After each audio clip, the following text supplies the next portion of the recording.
Finally जो काम के लिए मैं अपने होम टाउन आया था वो काम में थोड़ी सी दिक्कतें आई। पेपर वर्क का थोड़ा इश्यूज़ था। ओ सॉरी, आपको तो पता ही नहीं है मैं किस काम के लिए मेरे होम टाउन आया था। So let me tell you, I am going to buy my first car and that will be a gift to our family from me and my brother. कौन सी कंपनी की है, इतना टाइम क्यों लगा, कौन सी कार है, कौन सी सेगमेंट की है, किस लिए खरीद रहा हूँ, सब आपको बताऊँगा। Stay tuned in this vlog.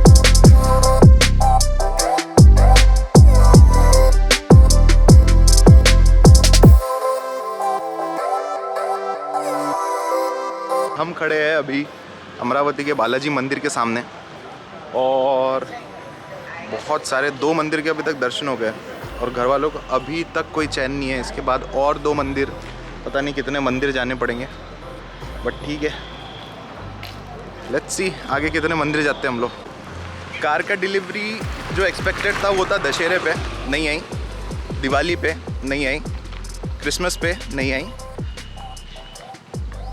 New year पे नहीं आई। उसके बाद फाइनली अभी कार आ रही है।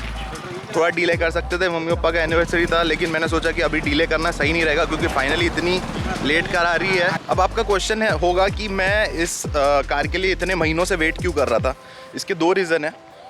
बेसिकली एक ही रीज़न है जो कि है कोविड की वजह से। पहली चीज़ ये हुई कि कार्स की डिमांड बढ़ गई क्योंकि और सेकंड चीज़ ये हुई कि वर्कर्स कम थे मैन्युफैक्चरिंग कंपनीज़ में। सो उसकी वजह से कार का जो मैन्युफैक्चरिंग है वो बहुत स्लो हो गया था। कोरोना में सिर्फ 16% वर्कर्स महाराष्ट्र में अलाउड थे। सोच रहा हूँ कि अचानक इसके दिमाग में क्या आया कि ये अपने पेरेंट्स को गिफ्ट देने की सोच रहा है और इसने कार क्यों गिफ्ट दी। बिकॉज हमारी जो पुरानी कार थी उसको बेच के बहुत समय हो गया था, घर पर कार लेनी थी एक नई। वो कार में बहुत ज़्यादा खर्चा लग रहा था, तो हमने उस कार को एक अच्छा ग्राहक मिल गया था OLX पे, इस वजह से उस कार को हमने निकाल दिया। तो अभी बहुत दिनों से काम चल रहा था कि नई कार लेनी है, लेकिन चीज़ें डिले पे डिले हुई जा रही थी। ऊपर से कोरोना शुरू हो गया था, प्लस अभी मम्मी पापा की एनिवर्सरी भी आ रही है 10 फ़रवरी को। सो तो जो मैंने कार फाइनलाइज़ की है, तो चूँकि मैं कार अपने पेरेंट्स के लिए बाय कर रहा हूँ, तो सबसे पहला रीज़न था safety. So I choose this car because this car has rating of 5 out of 5 in safety. So ये मेरा पहला रीज़न था इस कार को सिलेक्ट करने के लिए। प्लस ये कार जो है, इसका ग्राउंड क्लियरेंस जो है कुछ SUVs को भी पीछे छोड़ देगा। जो जैसे कि हमको पता ही है कि हमारे इंडियन रोड्स और हमारे भारत की सड़कें, जो कि रोड्स भी कुछ ऑफ रोडिंग काइंड ऑफ ही है। दोस्तों, इस कार का ग्राउंड क्लियरेंस 209 मीटर है और इसमें 1.2 लीटर का टर्बो चार्ज्ड इंजन है। और इस कार में और भी बहुत सारे स्पेशलिटीज़ है। इसके अंदर ये कार आपको 3 मोड्स में आएगी basically. First will be the sport mode, city mode and the eco mode. Eco mode में आपको 16 to 18 लीटर्स का माइलेज मिलेगा, जैसे कि कंपनी बोल रही है। और इसके अलावा स्पोर्ट मोड में गाड़ी जब आप हाईवे पे चलाओगे ना, तो एकदम मक्खन जैसी स्मूथ चलेगी। बहुत ही बेहतरीन गाड़ी है। ज़्यादा डिले नहीं करते, आगे चलते चलते आपको बताते रहूँगा कि इस कार की स्पेशलिटी क्या है, कौन सी कार है, क्या है, सब अपडेट रखूँगा। अभी मैं फ़िलहाल निकल रहा हूँ शोरूम के लिए क्योंकि मैं ऑलरेडी लेट हो चुका हूँ। मेरी family on the way, they are about to reach to the showroom. और अगर आप सोच रहे हैं नई कार लेना, तो आपको एक कार क्यों लेनी चाहिए और क्यों नहीं लेनी चाहिए, सब चीज़ें आपको बताते रहूँगा। Stay tuned.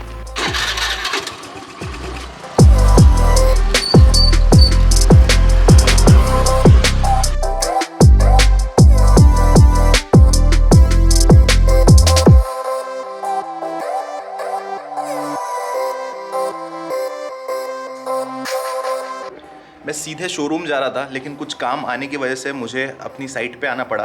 और चूँकि घर के सब लोग ऑलरेडी शोरूम पहुंच चुके हैं,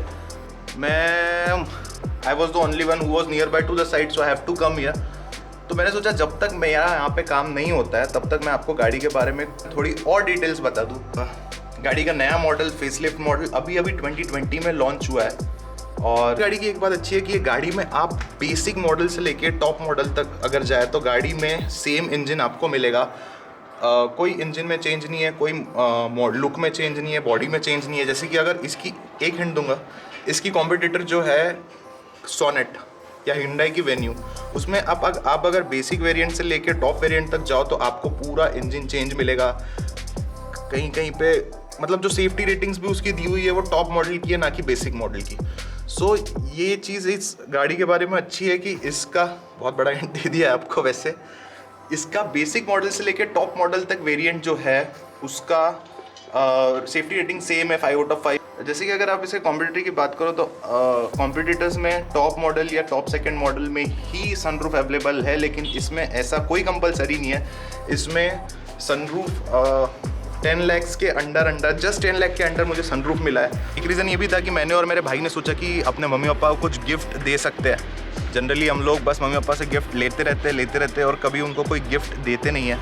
सो उनकी एनिवर्सरी भी आ रही है, तो मैंने सोचा कि इट्स गुड टाइम टू उनको कोई गिफ्ट दिया जाए लाइफ में। This is my first gift. आज तक मैंने उनको कोई ऐसा बड़ा सा गिफ्ट तो दिया नहीं है। तो yes, this was the reason कि मैंने सोचा कि घर वालों को भी थोड़ा मज़े करने का चांस दिया जाए। दे ऑल्सो डिज़र्व यार, और पेरेंट्स ऑल्सो डिज़र्व कि ऐसे गिफ्ट्स उनको टाइम टू टाइम मिलते रहे तो they will also feel energized. Like we should give some surprises to them so they will have a surprise element in their life. ज़्यादा senti नहीं मार रहा हूँ, बट हाँ ये एक रीज़न था कि मुझे अपने पेरेंट्स को कोई तो एक बड़ा गिफ्ट देना था। बेसिकली मैं ये नहीं बोल रहा हूँ कि अगर मैंने ये गाड़ी ली है तो आप लोग भी यही गाड़ी लीजिए, या मैं आपको सजेस्ट कर रहा हूँ, लेकिन मैं जस्ट आपको इसके फीचर्स बता रहा हूँ जो मुझे अच्छे लगे और जिस वजह से मैंने ये डिसीजन लिया कि मैं ये गाड़ी लूँगा। और आप, बट मैं एक चीज़ बोलूँगा, आप लोग भी अगर जो भी गाड़ी ले रहे हो, जैसे कॉम्पिटिटर गाड़ियों का टेस्ट ड्राइव ले और एक बार देख ले कि गाड़ी कैसे चल रही है, बिकॉज ये गाड़ी बहुत स्मूथ है, इसके शॉकअप्स बहुत अच्छे हैं, ग्राउंड क्लियरेंस बहुत अच्छा है। और जबकि मैंने इसके कॉम्पिटिटर्स देखा, एक कॉम्पिटिटर थी इसकी, चलिए और एक हिंट आपको दे देता हूँ, एक कॉम्पिटिटर इसकी और एक थी जो देख के मुझे लगा कि नहीं यार ये लेनी चाहिए, लेकिन वो प्राइस और इसके प्राइस में सेम चीज़ बहुत डिफरेंस आ रहा था। सिर्फ प्राइस का डिफरेंस है, बाकी फीचर्स ऑलमोस्ट सेम आ रहे थे। वो कॉम्पिटिटर है इसकी फोर्ड इको स्पोर्ट जो गाड़ी है उसका, इको स्पोर्ट का ऑलमोस्ट सेम फीचर था, but EcoSport 1 lakh 2 lakh से ऊपर जा रही थी। तो लगता है मेरा काम यहाँ से हो गया है, मुझे अभी निकलना पड़ेगा और ऑलरेडी मेरे घर वाले वेट कर रहे हैं। So I will head towards the showroom. वैसे बहुत सा आपको अपडेट तो दे ही चुका हूँ, जस्ट अभी गाड़ी कौन सी है बताना बाकी है।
Please share this video with your friends, like and subscribe to the channel, and see you in the next vlog.